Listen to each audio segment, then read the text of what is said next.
I'm a big enough man to admit when I'm wrong. I'm a big enough man to admit when a lot of people are wrong. Mojo? No go? Sorry. 189 episodes have been posted so far. It is in continuity September 22nd. That's the date of this episode going public. But in reality, apart from the Miniverse, and one of the reasons I use the term the Miniverse the way I do, is because in the real universe, it's actually June 9th. And the Mojo No-Go episode has just gone public.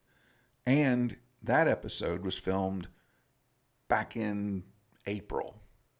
So it's kind of an interesting thing to watch these things go public and see the response to it and get the response and look at it and go, well, yeah, my opinion's changed. Because my opinions have changed as I've gone through. One of the guitars that I was pretty hard on in that episode, and I talked about how I didn't want to mark it down for no-go, was this one. Red. The one that's been through a ton of modifications. Probably spent the most time on the bench. Probably of all the Squier Minis is the one that's been abused the most and yet had the least to show for it. It's got Alnico 5 pickups, the original wiring at this point.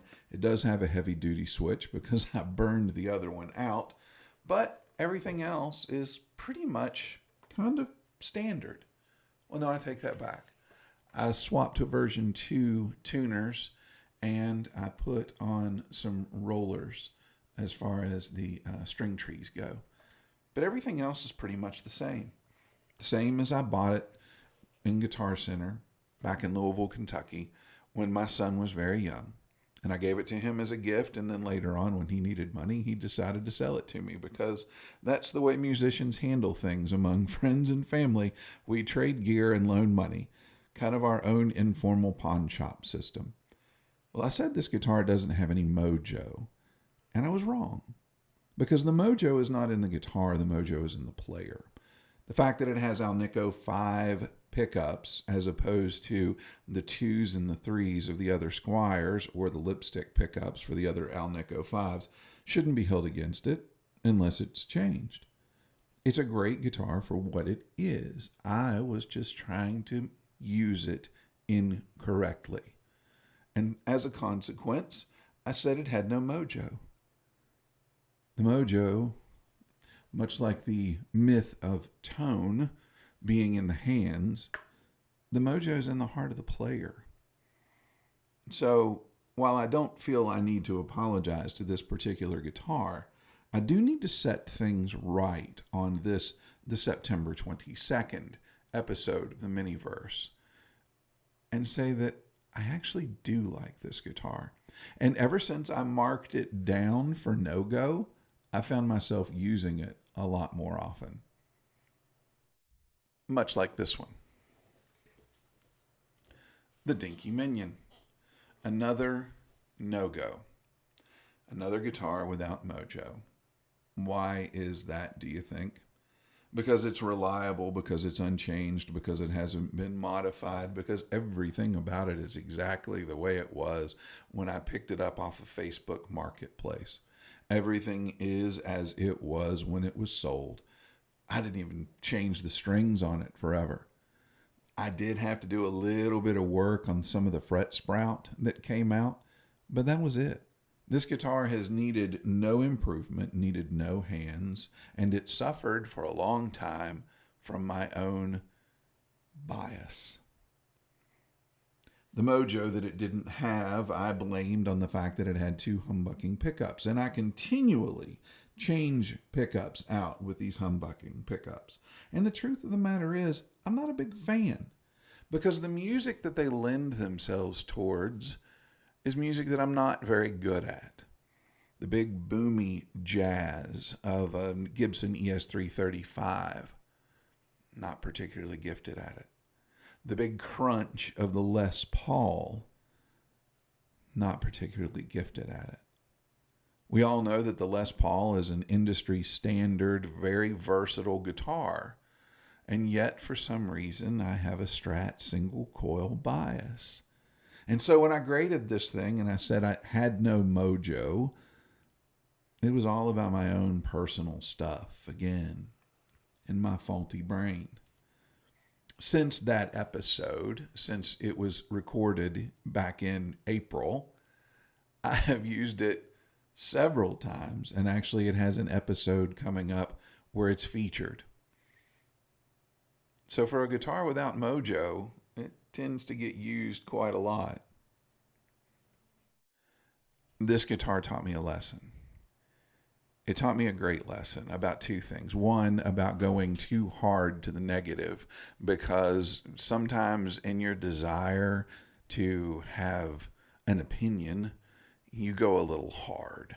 And then you find out, maybe it wasn't all that bad. Sometimes you ridicule something and then you later get turned on to it and you realize, oh, I probably shouldn't have made fun of that. And sometimes, quite frankly, you let things that come into your life go and then you regret losing them. Well, if you haven't figured it out yet, the Mitchell MS-100. This is the guitar that I sold. Remember how I mentioned among friends and family we have a certain pawn shop attitude towards things? Well, the kid that bought this from me posted it for sale, and I saw it listed, and it was listed for more than I sold it to him for. But I kept my eye on it, and sure enough, the price dropped down.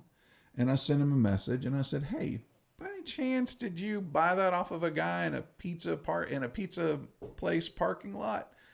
And he laughed because he recognized my name. He said, yeah, it's your guitar. I haven't played it all that much. So I made him an offer, and I got it back. Now, as to whether or not I actually saved money on the deal, who knows? It does need a string change because it's been out in the air as long as it's been gone. But everything else is exactly the way that I had it set up when I gave it to him or when I sold it to him. Even the pickup height. None of that's been messed with. I did have to fix the output jack on it because that just seems to be a thing that Mitchells eventually have a problem with. But I've used it twice in the 2 weeks that I've had it back.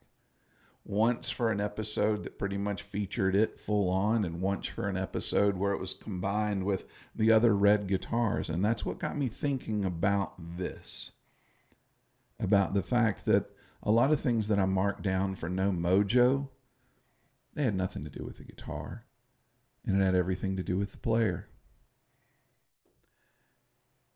Now here's why it's important to acknowledge that bias. Because there is a bias out there against the Miniverse. There is a bias against short scale guitars in general. People don't take them seriously because they're just kids' toys. We're all kids. They're all toys. They don't have enough frets. When past a certain point, it's all obnoxious sounding anyway. They don't have the same quality of tone. And yet we run everything through a digital processor that makes everything sound remarkably similar. They don't have the right feel. Nut width is the same. The necks are generally the same. It's just the regular guitar with the third fret and up. All of those reasons why they're slagged on comes down to really a very simple truth. Most of the time, they're made with budget guitar parts, all of which can be upgraded.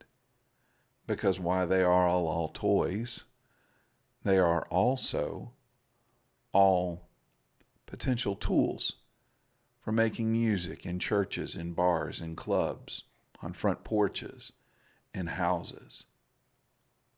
So, mojo or no-go, sorry. If I happen to run down a guitar that you care about, I do apologize to you personally, because there's way too much judgment out there already without manufactured drama. Welcome to the Miniguitarsociety. Whether you spell it M-I-N-I or M-A-N-Y, I'm glad you're a part of it. Please like, share, comment, subscribe. Let me know you're there. Enjoy. Go play.